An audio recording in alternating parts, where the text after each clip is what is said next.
Welcome back to the Talos of EV. I guess our ceremonious 3, 2, 1 clap in dictates who's driving today. But welcome back. I did do the clap for no reason but to synchronize. It's habit. Drew has trained my little dog brain all these years about synchronizing our claps. It feels weird if we don't clap, but here we are. And hello, everybody, viewers, listeners, and Drew. How are you guys doing? Starting with you, Drew. How are you doing? Everybody else will let us know in this comment. Yeah, we'll start with me. I'm good. I made the long, treacherous drive back from your place. It's weird to be able to say that my car's been at your house and this house. And now this literal environment, if you're watching on YouTube, makes sense to you because it does. There's Drew's bed. It's all I deflated. Yeah, really. But I hope you're happy. I've exceeded 56,000 miles on my Model 3 now. You beat me. I've surpassed Phoenix in more ways than one. How dare you? All right, Phoenix is sitting I drove through Phoenix on the way back, by the way. That's the joke. Those surpassing? I get it. Clever boy you. I forgot you went to Arizona. I have 53,650 miles. Dang. And I got my car like last week. What was it? I'm going to say like 3 years after you got yours. Yeah, because you've had it for 2 years? Wait, have you had it for 2 years? Yeah, it just surpassed 2 years last month. So then yeah, I got my car June of before the dark times. Right, putting the miles on. Though to be fair, you probably used Phoenix a lot less after you got the Model Y. Yes, and also to be fairer, I used Phoenix the least amount after moving, not just remote work, but then I'm currently I call it retired, but it's a fancy way to say unemployed. So after becoming a dad, my nephew changed. Retired as well. if my brother doesn't pass his course, he's going to retire. Yeah, rapid unscheduled retirement. There you go. But I will be. You'll be proud of this one, Sir Drew. I am going to be taking Phoenix on a little mountain excursion within the next following. I don't want to give specific dates, just not on record, but I will be. I'm gonna literally and metaphorically go touch grass, but the grass I'm gonna go touch is that of 14,000 feet ish off the sea level. You're gonna do it? Well, I'm gonna go explore. I'm gonna have some downtime really soon, and I figure this is a great time for me to. I don't feel comfortable taking the Model Y. That's the family car, and because it's just going to be me. It's not that I'm going to be reckless, but if something were to happen, I'd rather it happen to Phoenix than it happen to Carla. I don't even know if I ever told you guys, Carla is the Model Y name that my wife came up with. So that's cute. Yeah. Carla is the baby of the family and will be treated as such because it carries our baby. But, and I'm not saying this is going to happen, God forbid, but if I was to experience anything remotely to what happened to you within the last 2 months, I would rather it happen to Phoenix. So me and Phoenix are going to go put some miles on the car, and I'm probably going to go explore as far west as it will let me with proper routing. My goal is maybe, Telluride. I would like to check it out and see everything as the fall colors start to roll in. So I'm going to go nature exploring, and I'm going to take Phoenix without me. Feeny is going to go get some miles, but it's not going to be like you, but he deserves to you should go really far west. I'll let you know as soon as I get out of the mountain range, and all of a sudden I'm like, wait a minute, Chico, what is this place? I'll let you know. Yeah. And make sure to bring the charge brick when you drive. With that, so ladies and gentlemen, if you have not checked our Apple recap this week. We're only doing 2 podcasts this week. One was the iPhone event, and now we're doing this one. If you are not up to speed, the reason why I deflated Drew's bed over here off frame is because I was paranoid anything else would have been left behind, because Drew left a very vital organ to his operations, the charging brick for his MacBook. So maybe tomorrow, hopefully tomorrow, if not 100% Saturday, I will have time to go to the post office and see what I can do. I'll let you know. Nothing's right. Obviously locked in or definitive, but I'll let you know. But I'm going to drive there with Phoenix, keeping it on brand with EV talk. So, yeah. Oh my God. I'll take a look and I'll let you know. Very important piece of equipment I quickly discovered this week, but oh well, it's my fault. So thank you. Don't worry, people in the EV know how often you say it's your fault for something, and they'll still drag you. They're going to drag you for it. There's probably some way that FSD is to blame for leaving. I don't mind throwing FSD under the bridge a bit, but yeah, just a little bit. Yeah, I'm trying to be more optimistic about it. You know, when I did my video talking about how the October 10th Robotaxi event is not that far away. Yep. I was like, you know what? I don't really believe they can do it, but I should cheer them on, because if Tesla wants to be the company that finds a way to drastically lower the cost of transportation, good on them. But my windshield wipers keep going off, and I have a hard time being optimistic when I'm persistently and constantly reminded of its shortcomings. Yeah. I don't know about you, because you haven't been using it, but my car is still stuck on 12.3. I can tell you right now, 5 exists and is around. I think I'm on 12.4, to be honest with you. I should be on 12.4, right? I should be. Wait. I think you'd be on 12. No, 12.3.6 is what I'm on. Yeah, same as me. And that's pretty much most people who have hardware 3 haven't gotten the newer version. Only people with hardware 4 have gotten 12.5, which is the mystery update that gets rid of the steering wheel nag, but somehow made it worse with the eye tracking nag, because all it means is you don't have to keep your hands on the wheel. You just can't wear sunglasses or baseball caps, and you have to make sure that the camera can see your eyes at all time.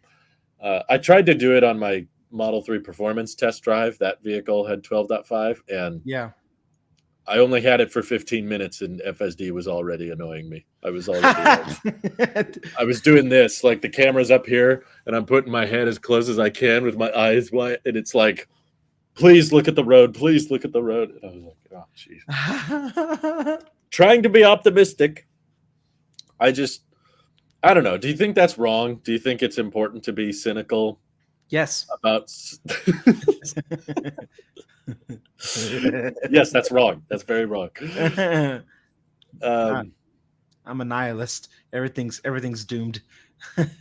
I wish we could take the stock discussion out of so many things, because I think, at least watching your videos, I get a similar vibe. Like, we really shouldn't be looking towards EV stocks for long-term savings plans. They're so unpredictable. I mean, the only real good EV stock story was Tesla, and that story is changing by the day, and usually not in a great light. It's like, yeah, if you bought at the IPO, or you bought really early on, like you did or I did, and now it's taken off. There was a good time to sell. There was. That we didn't. 2 years ago. 2 years ago is when we should have sold, but 2 Novembers ago. Yeah. Right.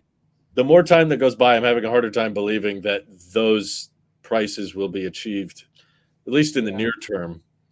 And I'm like, why do we have to get investment involved? Why can't we just, I mean, we don't do that with tech. We don't talk about Apple stock and Samsung stock and Google stock. We just talk about what they create. And I kind of want to get to that point with EVs, but I agree. You are right. I wish we could take stock price out of the conversation.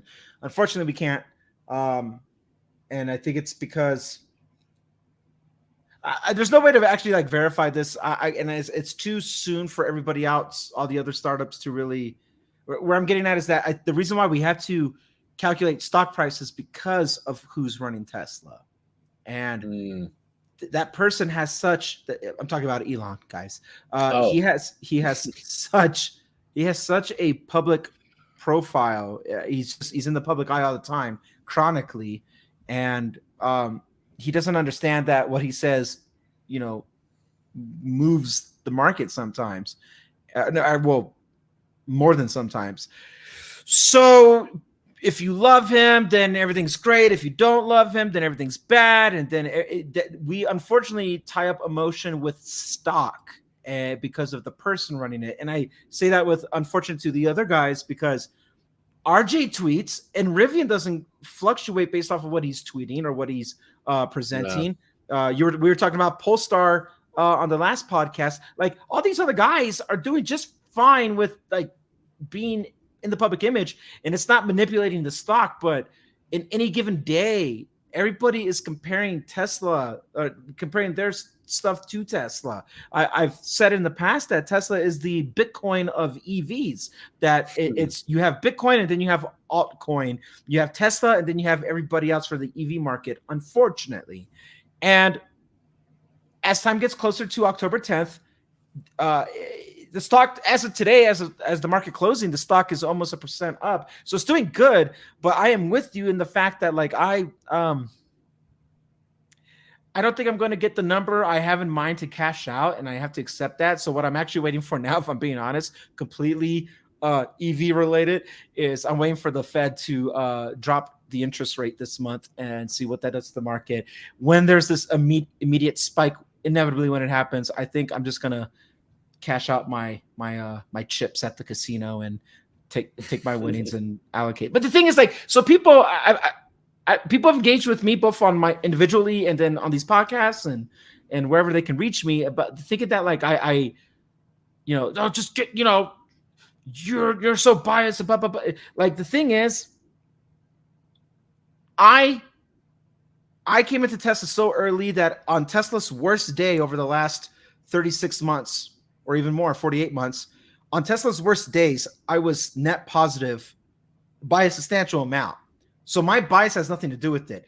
It is strictly, I do not agree with the vision of robotaxi. That's not why I bought into Tesla. I did it for the sustainability of vehicles, something moving towards a greener energy and the transition to EVs as a whole. And they were leading that campaign. It's starting to get a little bit more saturated. And now my beliefs, they shifted a little bit, but they more align with other companies now that I'm way more interested. Even startups that aren't off the ground yet that I'm rooting for. I'm still an optimist in the EV sector as a whole. It's not a discredit towards Tesla, the brand, the company, or the stock itself. It's that there's other players in the game that are just as driven and passionate the way Tesla had been. And it's not that they're not now, but they're very focused on some stuff that I just personally, it's not for me. But that doesn't mean I'm not rooting for Tesla. When I inevitably cash out of my individual stocks with Tesla, I still got the broad market index fund, which Tesla's a part of. Like, I'm still going to be invested with them. And I specifically invest in broad market tech ETFs and stuff like that, which Tesla is a part of, because I still believe in the overall like tech sector, which they have a certain vision. I just don't want to back a certain amount of money anymore to a vision that it's not for me. So I'm going to vote with my dollar and put my money where my mouth is. I'm just waiting for that right time too. But it has nothing to do with Tesla, the brand, the company, and even to a certain degree, it has nothing to do with Elon. It's just, if that's where they want to take Tesla, I wish you the best.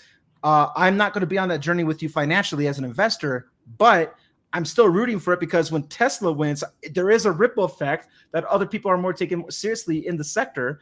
And then, it'll be, how cool would it be that people stop crapping on Aptera or even Telo or anything like, that, because there's some validity on this stuff. And I think there's a correlation between Tesla's success and then everybody else, because if Tesla dips, everyone's doomed. And if they do good, I want everybody else to do just as good and then one day better, so we could stop looking at Tesla like they're the S&P 500 or the Dow Jones. They're not. It's just one company doing their own thing, and they had this historic rise in our lifetime, which to me, I remember saying, "Oh, this feels like the next Apple."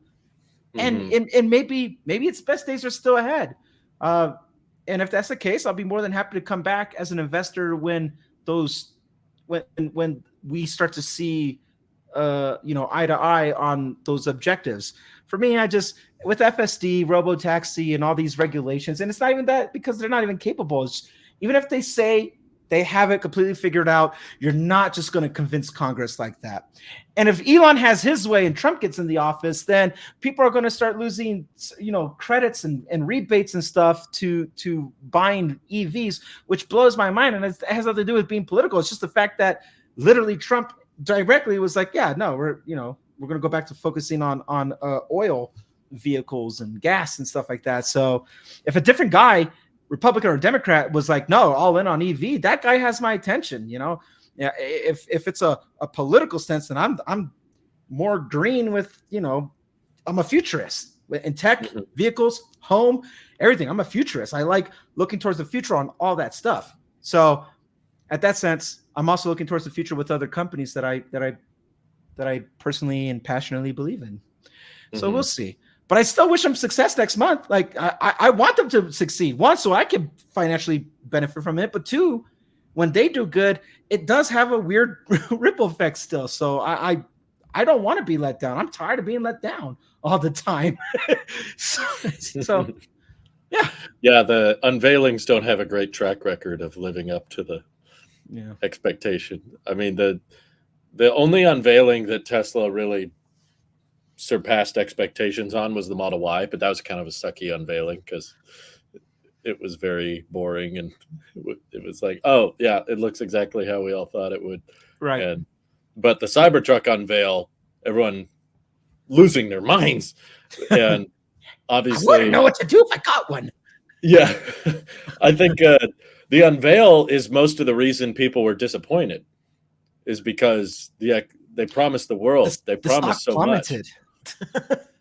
Well, yeah, partly because of the botched demo and everything, but I think a lot of people were disappointed with the Cybertruck specs after deliveries because of that event, because of the expectations they set. I feel like if they never took orders for it, they never said it would have 500 plus miles of range, they never said it would start at $40,000, they probably would have had a different reaction when it finally came out. I'm not saying it would have been all positive, but you probably would have had a different response from the public if they didn't have the expectation it would be a high range, low price type thing. Hypothetically, if there was never a COVID that had happened, do you think Tesla would have delivered sooner? Or looking back and knowing what we know now, or looking back, do you think it was still going to be substantially delayed many more years than 2 weeks or something?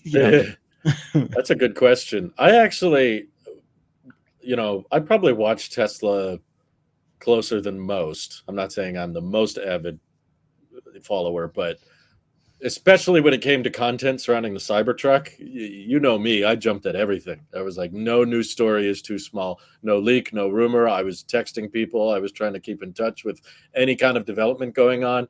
And I never really felt like COVID had a massive impact on the development of the truck. It had an impact on the chips for the existing vehicles in production, like the Model 3, the Y. And there was a lot of time and development that went into Giga Texas, a lot of time, even during the pandemic, that went into developing the 4680 cells. But then they didn't launch the 4680s with the Cybertruck. They started in the Model Y. So maybe it would have delivered a little sooner, but I don't think like multiple years, even though that's kind of Elon's go-to response of like, well, 2020 happened and that threw everything off. I'm like, yeah, it did, but there wasn't, the construction teams didn't really slow down. Right. And the battery teams were still working from what I could tell. And the chip shortage thing, it was more of a supplier issue. The construction of Giga Texas was still in effect the whole time. I remember that. So, and the Giga Texas from the beginning was focused on building the Model Y first, not the Cybertruck, which I always, for the record, said from the beginning was a mistake. I was like, you're already building the Model Y in Fremont. Just build the Cybertruck first and foremost, but they probably knew more variables than I did. But yeah, I think because I remember that's what the Mexico location was supposed to then allocate focus towards when they were going to do a gig of Mexico. remember that idea. You're That right. didn't go anywhere. Now he said it depends who wins the election, whether or not we build it, Right. which goes against what some of the executives were telling Yeah. content creators. They were I like, agree with you though. I don't think the pandemic did anything. So where I was getting at with that thought experiment to the was Cybertruck, you should say. to the You should Cybertruck, preface. Yeah. to the Cybertruck specifically, the development of it. I don't think it offset it anything more than maybe a couple months at the most realistic. But the Mhm. purpose of that thought experiment was that I think we were always going to be let down with the Cybertruck. This Yes. was one of the situations, rare, but it did happen, where they overpromised and underdelivered. Where when you reverse that to the Model 3 and Model Y, everything was underpromised and overdelivered. You're like, yeah, this is great. So That's when I was a much bigger Tesla fan, to be fair. That way back in those days, we weren't waiting around for Smart Summon for 2 years, and FSD was they started talking about that in 2016, and they're saying it should be ready 2020. I was a bit more tolerant of the claims back then. Now that it's been 4 years and the claims have gotten more and more ambitious, and they've doubled down on it with the Tesla bot and everything. This is going to replace all jobs.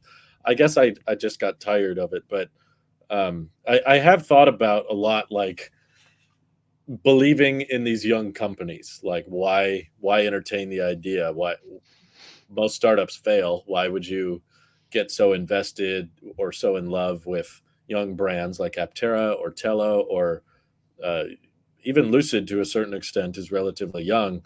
But I guess what I realized is that maybe because people like you and me have been following Tesla since the early days, we remember what it's like to have a company that's very theoretical with its profitability or its sustainability. Like we remember a time where Tesla was burning money every quarter and had never posted a profit. And then in the middle of that Model 3 ramp, they were burning more money than they ever had. And I do think a lot of people that are self-proclaimed, like, Tesla fans or, oh yeah, I'm 100% all in. It's like, you really just kind of came around though, after they were profitable. Right. These are not the same people that were around in the early days when the odds were stacked against them. No, those were the people buying Priuses saying, it's still good to have gas sometimes. Good. But now that this charging network's all built out, now that they're profitable and delivering all these record volumes, now everyone's like, yeah, go Tesla. It's like, dude, I was mocked back when I was living in San Diego. I was mocked for buying my Model Y. I was mocked for buying the stocks even before. Someone at the time who I was like really close with as a friend, he like very like belligerently told me, he's like, it's not going to work. It's not going to make it. No one's made it yet. They're not going to make it. You're throwing money away. And I had that sentiment at me more than support. The thing is, the more I was mocked at, and after I really believed in it, the more I doubled down and I leaned into it, and it just incentivized me to buy more stock pre-2020. And it was kind of like me just being rebellious, like a metaphorical middle finger to everybody who was telling me that I was ridiculous and silly, and I don't understand how vehicles work. And the only thing I ever came close to understanding so much like backlash in my IRL, in the actual real world, because all this stuff online, it ain't real, but the real world, the people that has a bigger impact. The last time I felt that type of backlash was when I told people I was a teenager, 17, 18. I'm joining the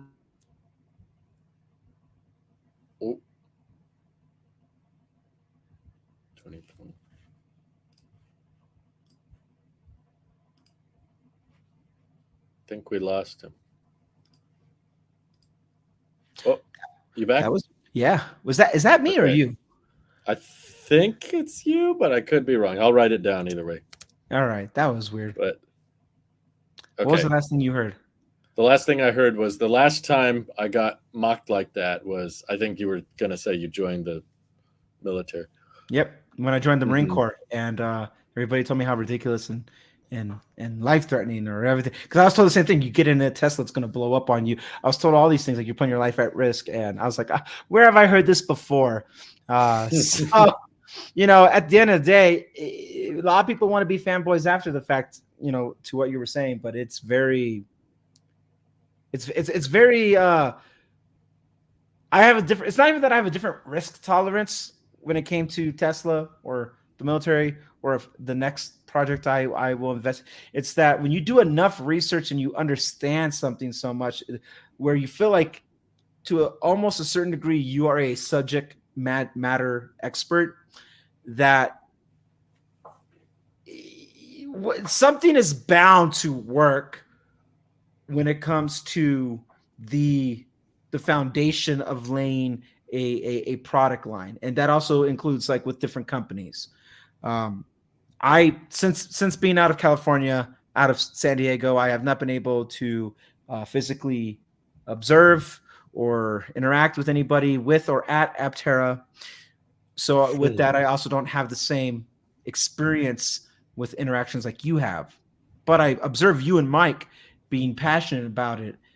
And I don't doubt the passion. Like if you guys see something I don't because you were there in person, that I have always in my life followed my intuition about stuff like that. And so it keeps me optimistic. It keeps me a little bit young, a little curious about the world. And, you still have a little bit of hope and you believe that, the magic is real and the unthinkable can happen of things. And the more we lean into that and you back it, the more alive you feel, because there's an element of fun with all of this. Sure, gas vehicles are more foundational, established, but they're not sexy. Now everybody's having the same interior design, and they're trying to revamp this modern, this futuristic look and LED lights and just accent things and all this stuff it's giving the sex appeal back in vehicles the same way Apple made tech sexy. You need that. You need an element of that, and even a little bit of curiosity of like, wait, what? When you look at the Aptera, I compare that to the 1997 iMac, the first iMac, with the handle, with the translucent. Right. Like, this is really weird. It's different. This is not what a computer is supposed to look like. You could say all that about an Aptera. Like, this is really weird. It's a teardrop. But it's also inviting, and I can touch it. There's something, if I may borrow from an old SJ, rest in peace. There's something magical about it, and that it keeps you young, keeps you innocent, keeps you curious, hungry and foolish, right? Stay hungry, stay foolish. Right. All that passion's in EV, man. I love what's happening in the EV, especially with these startups. Yeah. A little bit of Lucid too, a little bit there. I said Whoa. Wow. I gotta say, if anyone out there, sorry, what'd you say? I said I respect the hustle. Go ahead. If there's any doubt you have in Lucid, I highly recommend watching, whenever you have some downtime, the technology and manufacturing day that they had. It was impressive. I felt a lot more convinced about them as a brand after watching it, and they kind of go down and explain all their plans for volume production and more profitable vehicles and higher volume vehicles. And Peter doesn't pull many punches. He's not afraid to address every major concern I've ever had brought up against the company. And I was like, okay, that's they know their stuff. And I think it's interesting to see a brand double down on EV core technology, which in a way, I don't know, after watching it, it almost felt like Rivian is kind of their own thing. Rivian was like, let's not be Tesla. Let's be the outdoors adventuring. That's why the first two vehicles were literally vehicles that Tesla had no cross comparison with. Like, there was no equivalent Tesla. They did the van. Tesla still hasn't done. They did a truck. and they did like a full-size SUV, which Tesla really had no equivalent on either any of those segments, which was really smart of Rivian and something I appreciated about them. But Lucid almost feels like, let's be Tesla 2, Electric Boogaloo, the sequel.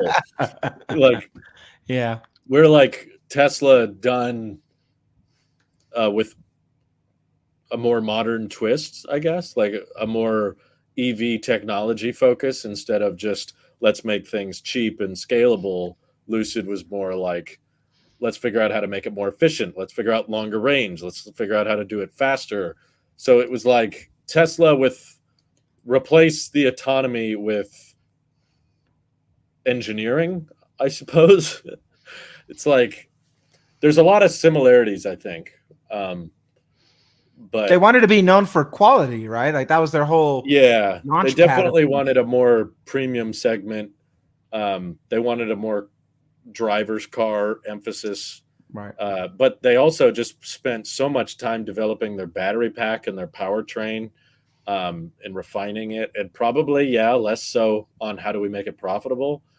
But still, I don't think that means that there's nothing of value there, because just like how the Lucid fans are saying, like Tesla was not profitable for a very long time, and it's still fair to say Lucid has lost way more money per vehicle than Tesla ever did, but they've got different funding situations. So it's like they can afford to burn a certain amount of cash, but on a more uplifting story with Aptera, I think it's far more positive, being that most of their funding came from like crowdfunding. Like, to me, that's an indication of like the world wants this thing to succeed. That A real grassroots movement, none of that right, political grass movements they talk about, like a real one. This is real. right. Yeah. And I remember a time where, like, just like you were explaining from your past, where all of the same doubters that I'm hearing about Aptera was very similar voices surrounding Tesla, which is why it's funny to me that oftentimes you'll see the Tesla fans downplaying the young startup because, oh, it'll never sell, it'll never be profitable. And I'm like, man, do you hear yourself right now? This is exactly what it used to be like to be a Tesla fan. So yeah, it's a weird stages to see people like come around on ideas versus doubt ideas, and Aptera is feeling more and more real by the day. That I don't know if you caught their most recent update video a few weeks ago, but No. I'll throw it up here. These are the seats, and they're in production. These are production. They're not prototype seats anymore.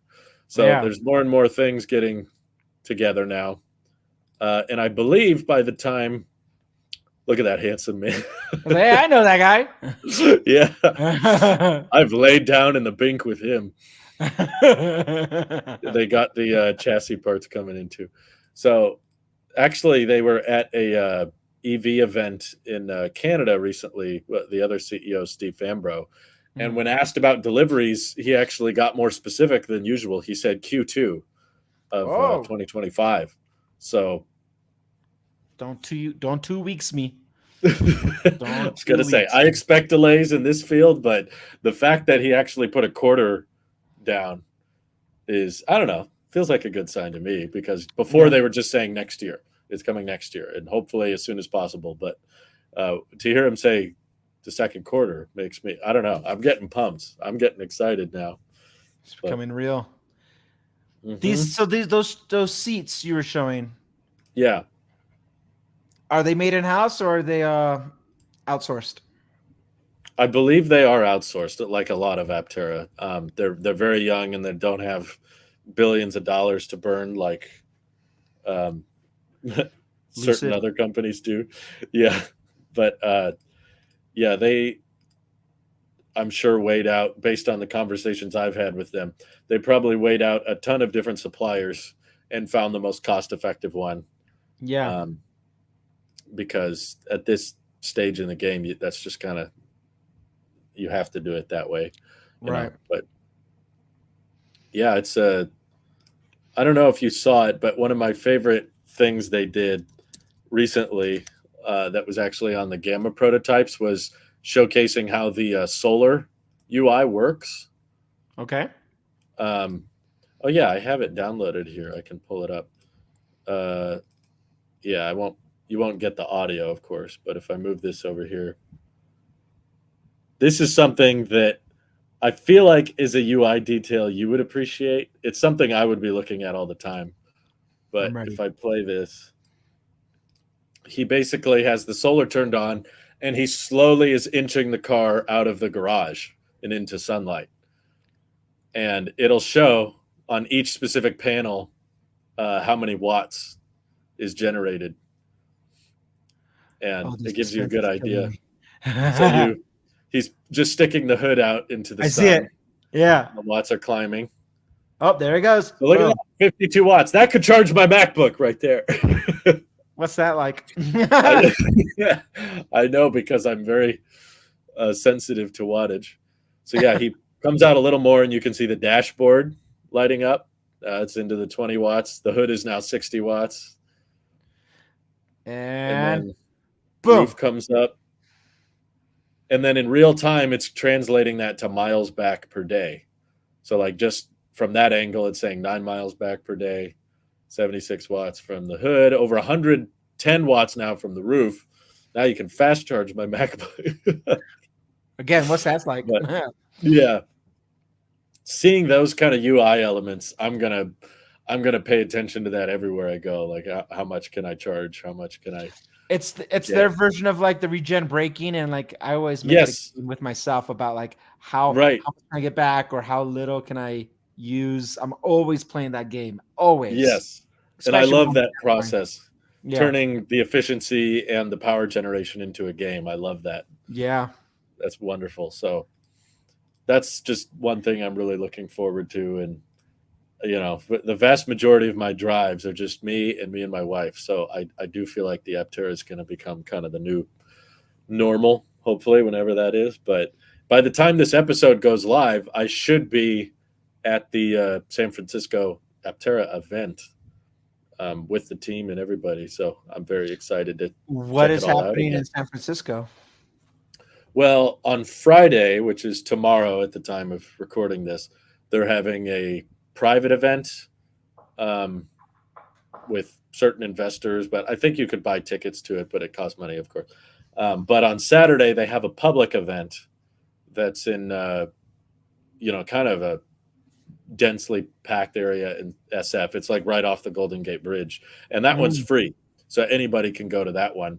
But they tried to get a head count by accepting RSVPs, and I think they said it's like 1,000 people RSVP'd. So For it's the public or for the private one? the public one. So I don't know what parking's going to be like, but I'm going to Not try to good. get down there.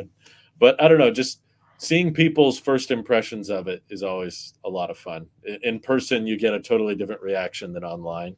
And they just posted a video actually of taking it by the coast and interviewing people. And I loved when they asked them, how much do you think it costs? That really validated everything you said about, sporty two-seaters in the past. It was pretty much like every person they asked was like probably $80,000 or $100,000. Like everyone was convinced it was this high price. And as soon as Right. they said, no, we're talking like mid-30s, everyone's like, what? It blew people's For minds. this thing? For this exact Yeah, one? Yeah. right. I could live with that exact I'll one. take two. Yeah, exactly. So it's a cool time. I feel like we're witnessing the birth of a whole new brand and a whole new company. So I want them to succeed, if more than anything else, is because I want more diversity of styles out there. And I don't mean by like aesthetic. I yes, mean like the types. I I agree. don't think there is a single two-seater regular car that's out there. Because the Not Roadster really. the Roadster hasn't shipped. And Nope. until then, this is a two-seater that's really a fit. Look at that thing. That's so cool. I was there at some point. I don't know when they took this footage, but That's yeah, your the silhouette in doors the swinging up and everything. background. Anytime they're around, I try to go see them. But yeah, it's Yeah, the thing about Aptera, man, is that they didn't do what everybody else did and go public, and that builds a certain level of confidence that they actually, if anything else, bare minimum, that they're taking this seriously.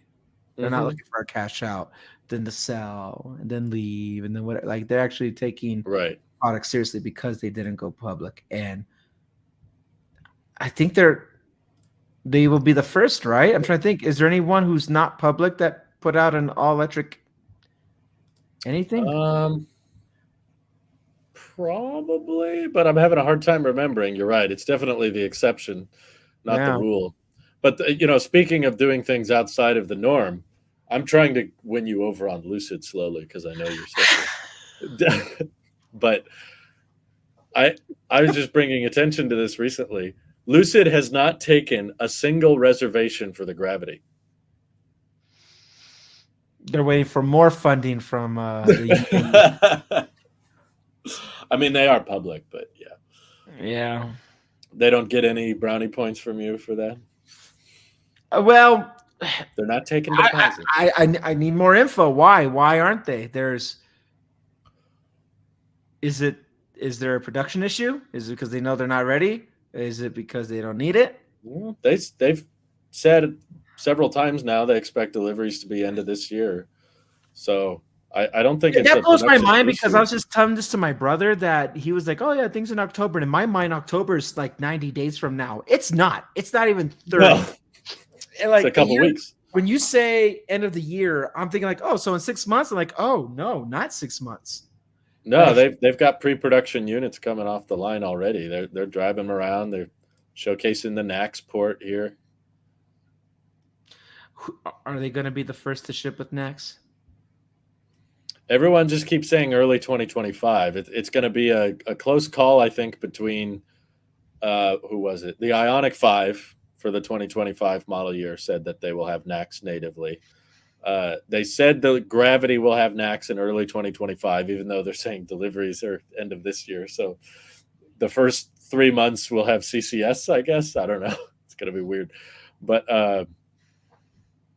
Aptera also has to have NAX natively, and that's Q2. So it's gonna be a toss up, but it might honestly be up to Tesla. Tesla's not added anybody to the supercharger network since Ford and Rivian, even though there's a long list of companies that have said they want to have access via adapters. So I'm kind of uh, I'm kind of curious what the holdup is. Like GM has been on the list for a long time, and they still don't have adapter access. But Good. good, you don't want them to, huh? Not You're GM. that you're that charger elitist. I am. Well, when it comes to GM, I still haven't forgiven them for what they did Fair enough. in reference to the very first EV. Oh yeah, I thought you just meant the Blazer or the Bolt. That too. What they did. I haven't forgiven. GM feels like they just all they do is keep cutting corners or copying out on some stuff. I'm like, guys, like I wanted GM to be up there.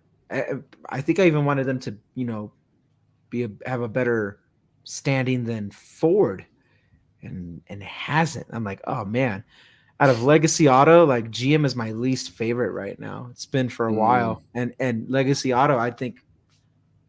I mean, numbers where numbers are due. I think it's Ford. I think Ford's my favorite Legacy Auto right now for all things EV. Those guys, yeah, I did not understand. I still don't. I'll be honest with you. I don't understand the Mustang.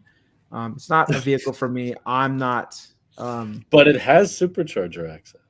But that maybe so. Like that's the thing, right? Like now it's I can get over design or even maybe some limitations if the most important thing, what we pride ourselves on this podcast is efficiency with charging, Mm, and there's nothing better than the Tesla supercharging network. So, um, yeah, in order of like what I can get today that I would want, I would say Tesla top. You know, it's always been, probably will always be, if I'm being realistic. Like Wow. I think High I'm going to have praise. well, I think Tesla's going to always be in my lineup in some capacity here at Yeah. Vasquez HQ. We got to have at least one. And right below it, I'd say, for bias reasons, I like Rivian, and then right below it is Ford. Like, those are my top three right now as of Q3 of Q3 of 2024. But Yeah. I want more fresh blood in the game. I want that young energy that's out here. That's like they got a statement, and they're trying to get market share, and they got vision and stuff like that. And I just, everything I just said, I don't see any of that with GM. GM is just Yeah. there. After the whole cruise thing, it's hard to be proud of them. Yeah.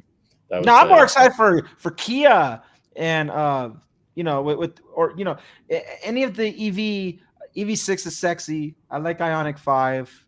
I just like what that whole platform is doing as a whole for both companies, and Sure. they'll be probably my second/third favorite legacy auto. But that's the thing, man. Like, imagine how much more competitive everybody will get when, like, Aptera is out there and they have a very low cost.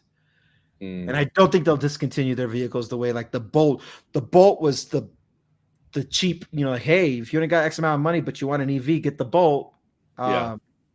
And so now Aptera can take that market for affordability. And solar, I'm man, like, less convinced. I think they might unintentionally attract a more premium segment for the range. Are you talking about for range? for the range and also the look. I mean, I think the Cybertruck is a very telling example of what happens when you have an eye-catching, radical design. If we just look at the Cybertruck on paper, it doesn't really. I mean, steer-by-wire is cool, I guess. The charging speed apparently can get really good. Someone somehow prototype tested one in Europe and got it to charge over 400 kilowatts. So that's good. Charging speed is cool. The software is cool. But if you strip away the design, it's kind of like, okay, over 6,000 pound, 300-ish mile range truck. It's not like drastically that different from what's on the market already. It kind of falls in line with the Lightning or the Silverado, but it's that look that Cybertruck is gathering six figures from every delivery so far, so much that Shaq needed two of them because he wanted to drive them everywhere. It carries a certain kind of luxurious feel and stance to it that that you want attention, you want people looking at you, and I have a feeling that after Aptera launches, it's going to attract that kind of attention where people are like, "Ooh, no, that really shows what kind of person I am, or that how I feel about the environment, or whatever." I could see a lot of people trying to compete to get some of the first ones once they come out. I could be way off, but here's why I disagree slightly. Okay. Aptera is not a known brand the way Tesla is with Cybertruck. People knew what Tesla was before Cybertruck, and so there was a heightened amount of attention and the delay and the buildup of this thing because everything after Cybertruck, everybody's trying to be unique or eye-catchy or something because of exactly what the Cybertruck did. And I like to call it the Cybertruck effect. And Aptera will have a Cybertruck effect. Even if it's out of efficiency, in the name of efficiency, it's different by design, intentionally. Same as your little Mini Cooper project over there down in the Bay as well for Telo, and that's going to be eye catchy for all the right reasons as well. But the problem that I do see with these startups like Aptera, nobody knows what Aptera is. Nobody knows who they are. They like, oh, Aptera, who owns that? That's how they ask Right. that. Yeah. And It's not going to be the same. It's not going to be the same heightened intensity surrounding it next year in the first half, at least. If it, say everything's true with meeting deadlines, the way Cybertruck has been with the Founder Series, because everybody knows Tesla, and I kind of want to be wrong about that. I think we need.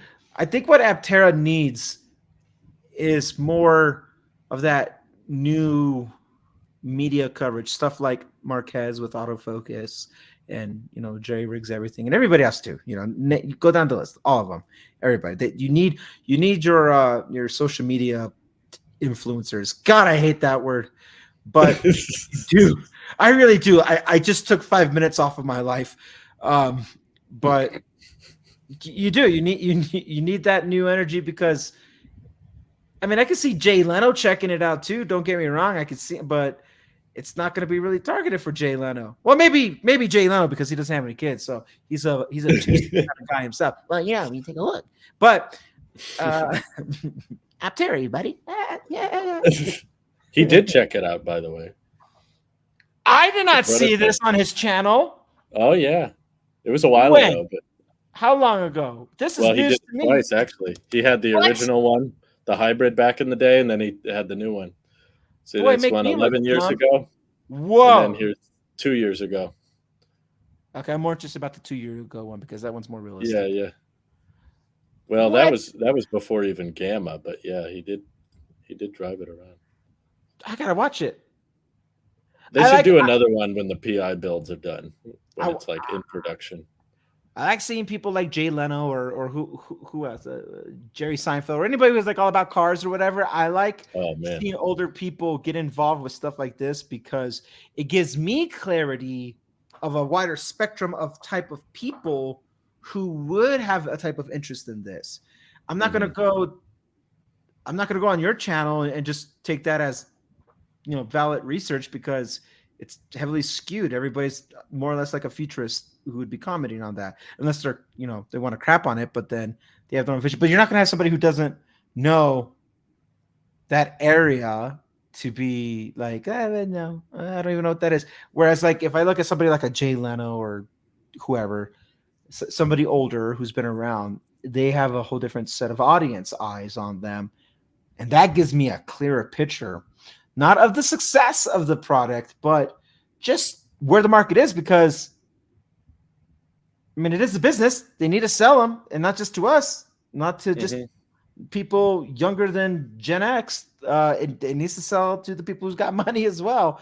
And if everyone else is crapping on it for whatever idiotic reason, then they're not destined to survive. But I don't take that as like full state research for doing any type of analysis on it.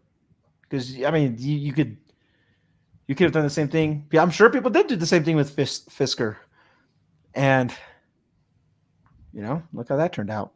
But again, Aptera didn't go public. They're being very smart with their money.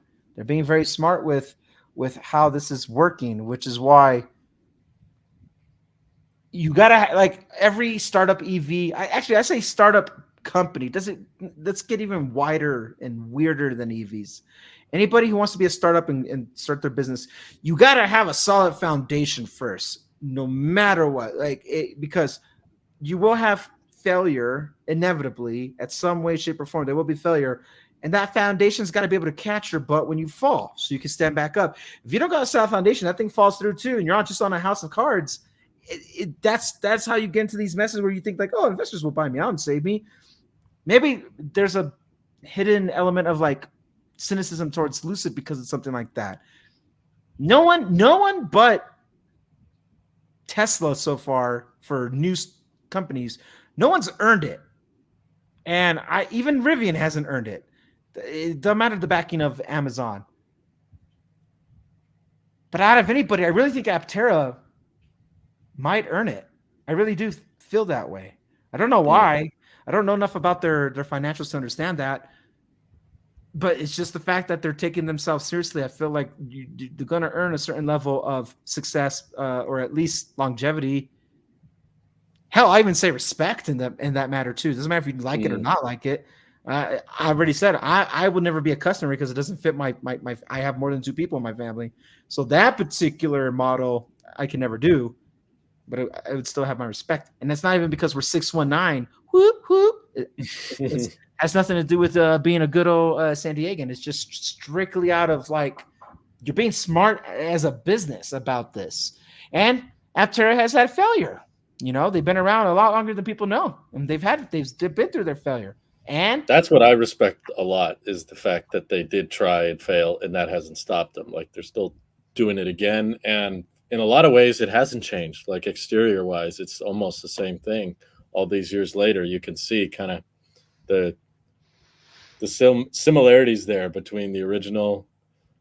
I mean, there was a window cut out here, but that doesn't affect the shape. Like, you know, the general shape is still there because they have a passionate and consistent ethos about like efficiency first. Here's what it looks like. So yeah, they've stayed committed, and I applaud that. And I'm excited to see them all again. Should be yeah. fun. It's a good team they got there, but we'll we'll see what they got. There might be some other things, just than more than just the prototype. Is what I'm hearing. So, That'd be neat. hmm I hope Tello has some form of success in their own journey as well. And it's not because you work with them. It's 'cause I like small vehicles. I'm a iPhone yeah, mini kind of guy, and a small truck. If if the money was right, or maybe the pricing was right, or however you want to word that, I would have a Maverick. That would be my truck of choice. I would like to have a hmm Maverick, but they don't do EV Mavericks. I'm not going to do a hybrid. no. And even if I was to do a hybrid, I don't like the cost of it. And I looked it up, and I don't like it. So that leaves me with the Tacoma equivalent, which is an R1T, right? And that's kind of cool. But if there's something smaller than that, but you don't compromise on the bed, yeah, a 5 foot bed, I'm okay, done. Like the I Tello like. bed is bigger than either the R1T or the Maverick. Still pretty crazy. Yeah, Yeah. So I want them to they're succeed just because they're so weird and unique in that sense. mhm, They're just weird. I like weird companies. They're weird. People thought Amazon right. was weird in the late 90s. Yeah. Yeah, I don't really understand why so many people think it's like. I mean, I guess that's what their angle was before I joined, but they very much have that attitude of like it's meant for city people that want to go up into the mountains. And I'm like, I mean, sure, but I think the addressable market's much larger than that. I don't think it's just city people that want smaller Right. trucks. It's like it's a matter of cost. It's just people who want more affordable vehicles. You have a smaller vehicle that uses less energy, then you get a smaller battery pack. It saves money. And I mean, if you look at the cost of battery packs today, like sure, it may be the singular biggest piece of a lot of EVs cost, but it's still not. It's not like 50% of the cost. It's the big. It's like the biggest singular piece, but it could still be like 20%, which means there's 80% of other parts that contribute to the overall cost. And when you're thinking smaller, and you have smaller parts that take less material each step of the way. Now you need smaller manufacturing equipment that doesn't have to stamp out as crazy of a shape or as crazy of a panel that you would on a much larger vehicle. Um, you have less space to paint, you have less space to wrap, you need less glass overall, you need less wiring because the wiring doesn't have to go as far. All of these cost savings of size really do stack up. And it's easy, I think, to probably just look at Tello's launch price and be like, oh, 50K. Well, Cybertruck, when they do non-foundation, will be 80 after tax credit, maybe 70, and then rear-wheel drive will be, 55 or something. Yeah, it's close to the same price, but it's like, no, that's Tello's fully featured vehicle price. Over time, they can also take out a motor, take out battery modules, the floor for them is much, much lower than everybody else. Yeah. Obviously, they won't launch with the cheapest model, but just long term, I could see that being super applicable to not just city folk, but just like people who want a very cost effective vehicle. Or a video I'm kind of working on that I haven't posted yet is just unlike the Aptera. Actually, it feels weird because I don't like saying anything bad about Aptera. Do it. There's enough critics of them out there, but really the biggest downside of the Aptera in my head, it's not safety, because they have a ton of great safety systems. It's not the look, but it's the fact that it's a two-seater, just like you said. That's like, it prevents it from being practical for you because you got a family, you can't all fit in it. But I think for a lot of people out there, the Telo could be like the perfect one-car solution, because you get the efficiency of, I mean, there's efficient EVs, sedans that are probably a bit better, but probably similar efficiency to like a crossover, electric crossover. And then you still have a truck. You still have something that can do off-roading, that's still fast and has all-wheel drive, but it can still fit the whole family. It's like kind of the best of both. Most of the time when you make that decision that, oh, we want a truck for the occasional camping, or when we need to move something, we want to have a bed, or for work or whatever. Usually when you make that sacrifice to buy a truck, you're paying a penalty when it comes to the efficiency of it. It's like, oh, now your mileage is way worse. You don't want to commute with that thing. You don't want to do road trips, or the cost of trucks is typically higher than that of sedans and crossovers and stuff. So you got to pay this premium to access a more inefficient vehicle. Whereas I think Telo's mindset is, let's try to make something that's easy to park, easy to navigate in a big city, but also can fit everybody as needed.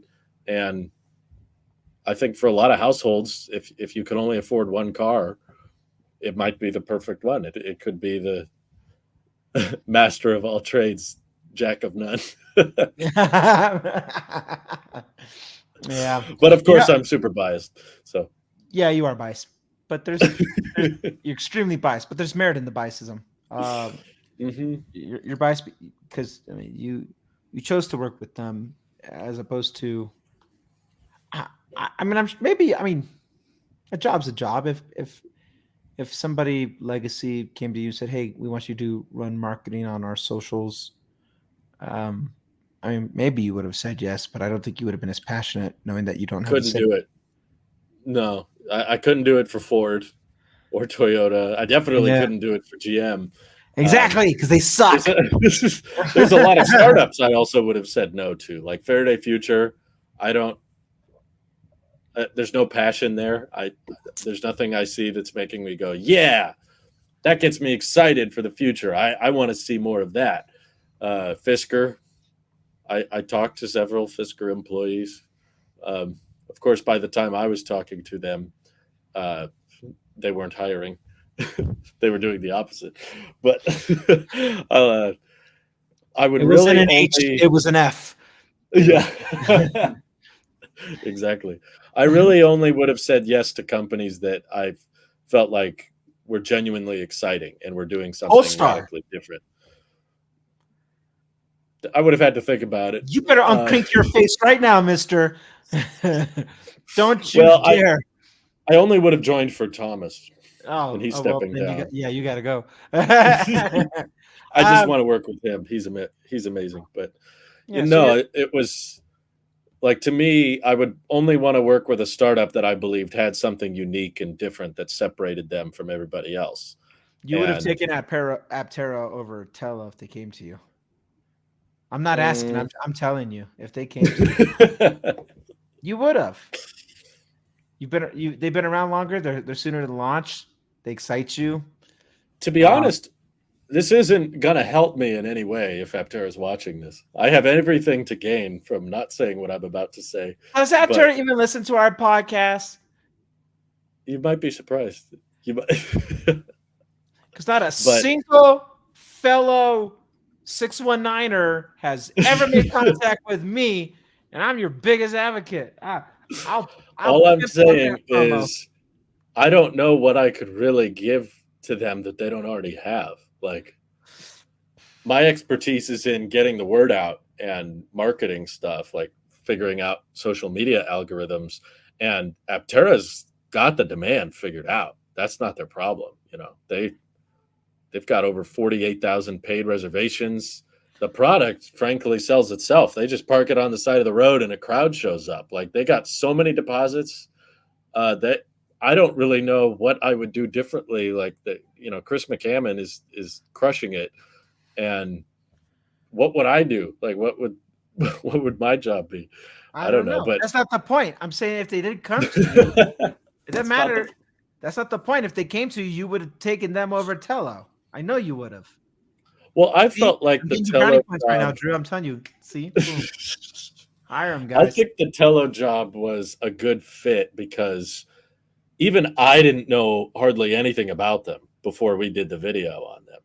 Like, Mike was the one who found out about them and said, "Hey, they're based in the Bay Area. We should check this out. Like, they're here." Wasn't my idea at all. I think I he know. brought him up on the podcast once a long, Yeah. long time ago. There was one we did a whole recap in when your absence a few years ago where he showed me. I've seen Tello's concept for well over a year now, maybe a year and a half. I've they've It been on wasn't my much radar. longer than a year ago that whole website went up and everything. So that's whenever that website went live, Mike. Okay. That was the episode. You were not here that week, and Okay. Mike I gotta said, go "Dude, find it. I need to show you this thing." I think it's while you were on travel, so it had I think June. Look somewhere from June Okay. forward, I want and to find it because it'd be really funny to watch now. he brought that on my But radar, and I was like, "This is really cool looking." And I was like, "It's kind of weird," but he showed me all yeah. these things, and he showed me the website specs and what they're aiming for. I was like, it made me feel something, and I'm pretty sure I would have said it in that podcast if he was playing hypotheticals with me. I would have taken that vehicle as a non-launched product. I would have backed to that one over an Aptera just because it would have fit my life. Like you were saying, Right. it has more universal appeal just with seats inside the cabin. It's a literal necessity for someone like me. There's no scenario where I can't plan for me, wife, and child. It's just that's not in my life anymore. It's always going to be like that. And there's a lot of people who have bigger families too and stuff like that. And Aptera is just this model, the one that they're starting with, can't work for me. But I'm trying to throw you a bone and you're not taking it. If they came to me with a job, I would have taken it. All right, there. You hear that, Chris? Well, you wouldn't buy them. You listen to me, Chris? You wouldn't have bought the vehicle, but you would have taken the job. I would wait for the one that would fit my lifestyle, assuming they have aspirations to go beyond a 2-seater, which I don't see why they wouldn't. If they want to grow the business and make more seats, and by then, dude, I just had a realization. This is their version of Tesla in the sense of Tesla started with the Roadster, which was a 2-seater. Exactly. And by then, when they move on to a more seat vehicle, Aptera, they will have brand recognition from the Aptera. And by then, maybe even design language and branding is present and all things with that. Yeah, I can see myself then at that point. If they still stick to the ethos of efficiency over anything else, solar, all these cool things that blows my mind no one else is really on board with right now. I would 100% get excited for something that seats more than 2 at that point. Mm-hmm. Even out in Colorado that we would get hail. I'm sure they can figure out a way that doesn't damage the vehicle with hail. They put the solar through the hail test. They chunks of ice, 90 miles an hour. They shoot it at it. 90, Drew, please. I need 120 miles worth. I'm not joking. Yeah. I believe you. Yeah. Apparently that's we don't get fires like that out. Well, we do get. Oh yeah, yes we do. We get fires out here, just like anywhere else in the West. But fire and ice. our fire and ice, man. Yeah, that's our Achilles heels. Hail is more realistic of what's going to break things around here, as it's done many times before. Hail and wind, being up in the mountains this high, wind is a thing. So as long as the vehicle can withstand that, and even then, like, because this, against everything else I've ever said, if I had an Aptera, I'm not putting that thing in the garage and leaving free miles on the table or on the. Even if I had a garage, I wouldn't park it in it. Yeah, no, that's where my prima donna, prissy Model 3 Phoenix can go in there. But yeah, protect the wrap. But the Apteras, you gotta go outside everywhere. Everywhere. That thing won't even know what a garage looks like. No. I would do it like that. Yeah. So in that sense, yeah, maybe not Aptera, but realistically, that Telo, when Mike showed me Telo, so long ago, I was like, whoa, that's neat. Because the first thing I said is I liked how small it was. I was like, this is sick. This is compatible. This is everything. So, well, and the reason I wanted to take the job and was talking with so many people over it about how good of an idea it was because, unlike Aptera, the word was not really out about them. Very few people were aware. Aptera had the whole first attempt with the hybrid way back in the early 2000s. So that whole community was already aware and came back for the solar one and was like, oh yeah, they're trying again. Heck yeah, I'll invest a second time. I don't care. I really wanted the first one to succeed, and now I want this one to succeed. So there's a lot of investors that are two-time, like, oh yeah, I was around in the early days, and I'll be around when they die and restart again. Like I'll keep investing however long it takes. And Telo is just so young, so new, and I looked them up on YouTube and couldn't find anything. Yeah, like, tell the people what you did. I saw what you little thief. I saw what you did. Tell them. What? Tell them. I don't know what you're talking about. I have no idea what you're talking about. What did I do? You unintentionally, or maybe intentionally, but I think you unintentionally proved a point. You're like, hey, this handle's available. Oh, you know how I know? You know how I know? Because I got it. Hire me or I will sell it. All right, that part, that's my version of the story. That's not how it went. Have I told that story publicly? I don't know, but that proves the point that, like, you were meant for this role, because you literally all I did was took the role. They were asking me if I was interested in doing the job, and I didn't tell them yes right away, because we had to figure out, like, what does the job look like? Am I moving? All those details had to be figured out. But just because they had planted the seed in my head of, like, hey, we're thinking of some kind of marketing guy, I went on YouTube because I was curious. Is Telo Trucks? I don't think they have a channel. I haven't seen any content from them. So I go to the handle section on YouTube where you can enter the handle you want.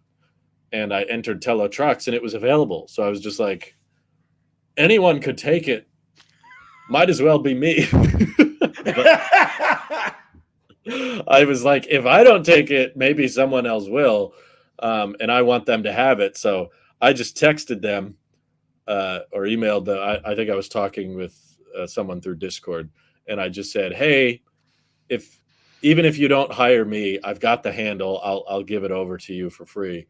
But I claimed it so that you could have it regardless of what happens. And I had no malicious intent, but you're probably right. It was a good first impression that they were like, oh, this guy's thinking of things we weren't even worried about. They came back. Congratulations, Drew. You passed the first test of the interview.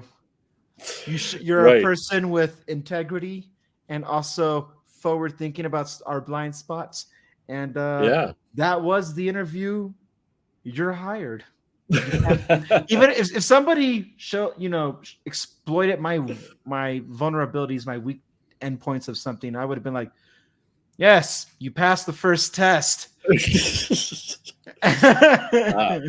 set that up. We were hoping you would do that. But no, I want your opinion, honestly, because, Aptera's content has been crushing it lately and doing great, and I'm running a lot of the content for Telo, but it's definitely not at the level of traffic that Aptera gathers. Even though I love Aptera, no disrespect, and I can't wait to hang out with them all on Friday and see the prototype again and some more stuff. But like, as far as the content goes, what do you think we need more of, or less of, Ooh. or less me? I keep asking them. All right. Like, I don't have to be the guy on camera all the time. I'd be more than happy for someone else to host a video. But Okay. That was an honest question, so I'm going to give you an honest answer. You suck. Shoot. I had a jab once. Beautiful. I think people will be less in frame, be the in focus person once there's actually more product to show. That's true. Yeah, that's a good point. So we don't have now, the Aria prototypes yet. So for what it's worth right now, like it's totally acceptable, and it humanizes the situation too. I like looking at content where I can see a person and not just a voiceover, because it humanizes the experience. You help make a more personable connection that way. In regards to what you guys could be doing different or better or whatever that case may be, I think, to be honest with you, getting the word out there, that's a tricky part, because there's different ways you go about this, where it's like, do you do an ad campaign? Do we rely on word of mouth and exposure or sharing? Maybe it's really hard for me to not use my history with you as an example, but I think things that work with you when you're on camera is there's an element of fun, and you got the excitement part down, but maybe you should explore skits, humor it, memes. A meme makes you successful, right? Like that. By then, that's how growth happens within a meme. Find a way to poke fun or make fun or have fun in a way that's not hurting the brand necessarily, but show that, listen, we don't have our first product out there, but for what it is, like make a meme, make a skit about the concept of this vehicle. Or I know you enough to know that you can pull something out of nothing, and you can come up with more material when you put your funny hat on. Every time we hang out in person, ladies and gentlemen, you should have seen the jokes we were cracking. We joked all the time for the whole week he was here. There was not a moment or day where we were not just like laughing hysterically and cracking jokes and stuff like that. And so, I mean, if you're checking out the content, if you listen to us on podcasts or whatever, then there's a level of you connecting with us. Same thing, Drew. Just poke fun at yourself with it, make a skit, have multiple variants of you, or get other people at the company in on it, involved if they're up for it. But have more fun in the sense of being funny. Be you the way you are with your sense of humor. Get kind of weird with it too, because it's a weird company. That you shine, I think, the brightest when you are all cylinders creative. And for you specifically, there's an element of humor that goes with you and all that, even if it's underlying sarcasm or dark humor, or just even slapstick comedy. There's you pull from all these references, and you're able to like consolidate really quickly, and you can really run with that. And so reason why I even hesitate saying all that in the first place is because you like that's a you thing. I know that's how you could sell something. That's how you get viewers to come back for your channels. And I know in the EV space, you don't do the skits. So people who might not know about the tech stuff have no idea what the heck I'm talking about. But there is a level of authenticity that comes with humor. You're showcasing the humor. And again, not only does it humanize it, but then it might even incite a sharing frenzy. You tell me that TikTok is a big platform for you guys. So when I think of TikTok, I think of cheesy, cringy dance videos, and I think of humor, like Vine humor. And you have you not have the potential, but you have the tools in your creative space to make that happen. So I think for getting more traffic to you, I don't see anybody else cracking jokes. Get weird with it. Crack some jokes. And if that works, with Telo, this is on record now. Remember who did this? That's right. So Aptera or Telo, if you're trying to hire, just remember who planted that seed. Look at what everybody else is doing, and don't do that.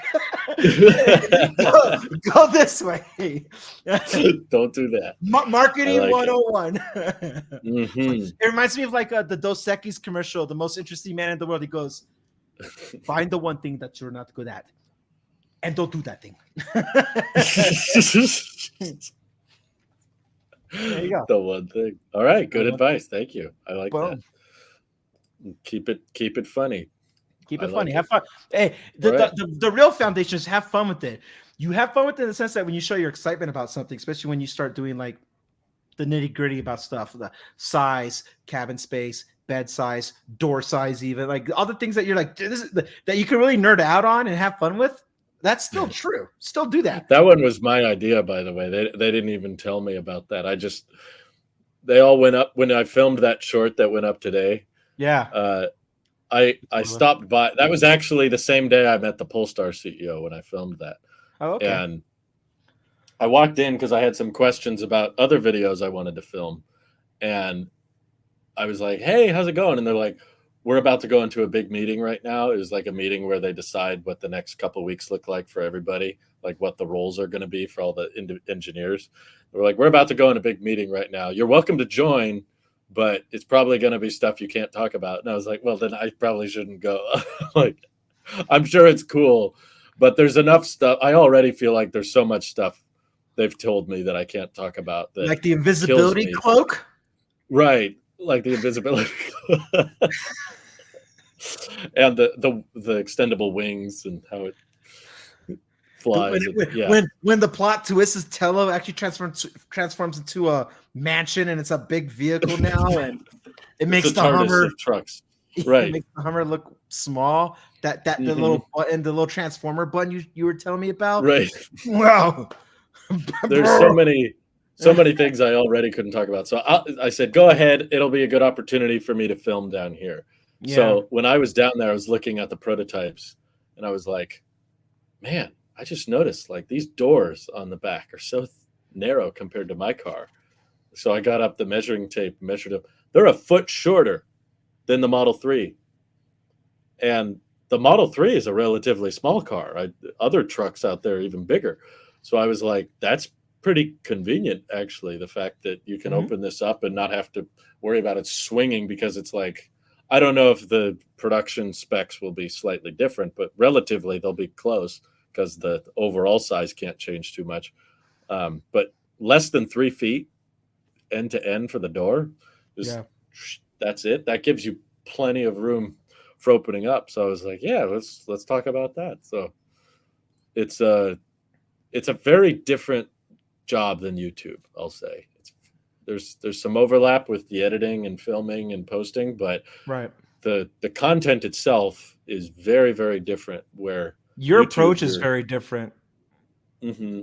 Yeah, you come off very like corporate without being corporate. Does that make sense? I don't even know if that makes sense, but like it should feel a little more corporate.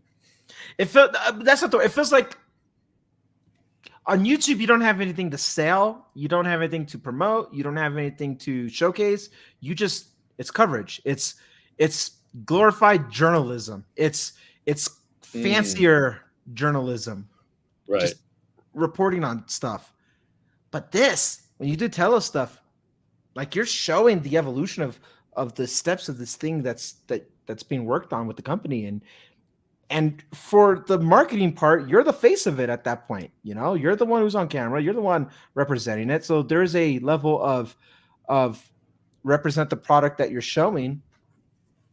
So it's not like I'm just going to be here and not take it seriously or have a Google rant or whatever back in the day. If you know, you know. But there's more to it because no disrespect to the YouTube thing. You know, I say this with love, but there's a sense of purpose when it comes with Telo. There's a sense of there's a mission. There's a mission. There's a mission. Right. A tangible mission, something that has real world effects. Yeah. I mean, so is buying the next iPhone. You convinced me on that, but I mean, that has real world effects too, but it's not the same. Reminded me I got to get up early in the morning. Oh, man, you're right. Dang it. Yeah, we better wrap this up. Are there other topics you wanted to cover today? I want to say that you're doing a good job. I'm thinking about marketing now. You're doing a great job. Well, thank you. I have enjoyed watching the Telo stuff, and I feel like there's a neat little overlap with what's happening with Telo, and you represented it on the socials and YouTube, as well as what you do with Telo Savivi, both on your channel and with this podcast. And what I like about the whole thing as a whole, why you're doing a good job, is because the vision is unified still. Like you're not compromising anything about it. People who listen to us or even want to get input from a different perspective, maybe they don't agree with us, know where we stand, and we believe in it, which is why we're so critical when it comes to things like when it comes to Tesla or Legacy Auto. But we're still in our heart, we're still young. We're just aging, you know, but we still got a young soul. And it's like a playground for adults when you get to do all this stuff. And even when I just get to talk about it on extended podcasts like this, it's rejuvenating and it's really cool. And all it does is it really does like get me really excited about the future. I said, statistically, they all can't make it. But all the time, I hope I'm wrong. I want everybody to succeed, you know? I don't mean any disrespect to the other startups, but the right ones are failing. No, that's not how I mean to say that. What am I trying to say? The ones that need to fail are failing. Yes, basically. That's the way like, I didn't know people from these companies, so that's why it might feel easier to attack. But like, I didn't think Lordstown had a very great idea. It was just like same truck as everybody else. Just it's a Stormtrooper. Right. Fisker Ocean was just like big, heavy SUV. What really separated it? I don't know. The look. It was slightly different looking, but they didn't really stand out in any ways. And I'm like, yeah, they didn't have like much to add to the table, basically. Right. But I feel like Aptera has a lot to add to the table. I think Telo has a lot to add to the table, which is why I was so excited and flattered. And I hope people recall that even before the job offer thing started, I was making very Telo truck positive content. I was pumped. Your video was viewed more than theirs. Yeah. What do you mean? Again, you hijacked. I am there. Before you were theirs. They're theirs. Yeah, I'll be honest. I'm kind of hoping at some point. I know it's early, but I'm kind of hoping another YouTuber or another media group like wants to reach out, because I would love to be interviewed as a representative for Telo Trucks. That hasn't happened yet. I've been interviewed as Telosive. As a representative, but I would love to like speak for the company in some capacity, more so than just that would be cool. But I was like, if no one asks, then we might just have to let Telosive interview Telo's marketing guy, and we'll have one in the button up, one in the t-shirt. One has the little Telo emblem logo right there. I'm here on official capacity on behalf of Telo, and the other one's like, oh wow, you know, I didn't even think that was actually there. You go, that counts. I'll just have it right here, and we could just have a Telosive interview with Telo. There's a skit idea. And then I'll get fired immediately after. So I don't know what I was about to do, Tim Cook. My first question is, why are you so handsome? Why do they hire such handsome people? Oh, thank you, Drew. Yeah, there's some good material in there somewhere. There's the ingredients are there. It's just gotta figure out how you want to bake it, I guess. Yeah. Yeah, it's cool. Oh my god. Yeah, I can't wait for so many of the things they're working on to be shared. And I, from the beginning, have always been passionate about, like, I'm not against trucks, for the record. I just don't like big, inefficient vehicles. And that's what struck a chord with me. You know, my first vehicle was a Ford Ranger, and I love that thing. It was easy to park, had a huge bed. And while it may not be safety-wise legal anymore, it could sit 5. It was two in the back facing each other on these tiny chairs with the seat belts built into the doors. So if your seatbelt was buckled and you tried to open the door, you'd literally crush the organs of the occupants. It was great. And then a bench seat in the front, you could sit 3 people in the front row. And I drove that thing all the time. And I'm thinking about it a lot these days, actually, because I'm teaching my younger sister how to drive. And I was like, I learned to drive on that Ford Ranger, and now I'm teaching her to drive on this old Sonata. But man, I love that truck. I threw these tripods behind me were in the back of that truck, and I drove it around and filmed the movies. And me and my friends would sit in the bed and get Little Caesars pizza back when it was affordable. Back when it was $5 and it exactly was hot and ready. Right. I noticed some of the new Little Caesars places drop the hot. It just says ready. And then you go in there and they need 10 minutes. And they're like, it will be ready in 10. That's not ready. Why did the sign say ready? There's just so much nostalgia I have with that old truck. Yeah. And really the only problem with it was it ran on gasoline. And it had a transmission which went out and died. So we had to scrap the whole thing. But so there's a nostalgia element there that I'm really passionate about, of like, we're making the Ranger great again. Dang it, I can't say that. Mara.